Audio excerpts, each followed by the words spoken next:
mechanics, din na kasi ma-open yung Lazada. Visit nyo lang guys yung Facebook page ng Coca-Cola. Then ayan, meron silang link ng mechanics sa Lazada. Pero ito na rin, pakita ko na lang din sa inyo. Madali lang naman guys. Kailangan mo lang naman maging isa sa top 100 spender. Di ba dali lang kung may pera? Kung may pambili, kaya yung may mga balak dyan magbukas ng tindahan. Yan, magtinda na kayo ng coke, ng drinks. Ito na yun guys, chance nyo na to. So merong 3 sale periods. Ayan, 1st July 28 to August 1. I-announce yung winner niyan, August 8. Next sale period, August 7 to August 12.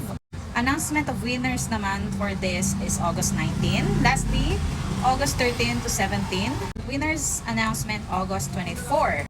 Make sure guys na nabasahin nyo lahat ng nasa promo mechanics, pati na rin yung terms and conditions para siguradong valid yung entry nyo. Diba? Para hindi naman sayang yung pagbili nyo, pagtayo nyo ng sari-sari store or ng drink station. So ayun lang, ako mag-aabang na ako ng giveaway. Baka naman. Meron pa pala yung sa McDo at saka sa 7-Eleven. Yun, update din tayo guys about sa mechanics nila for this promo.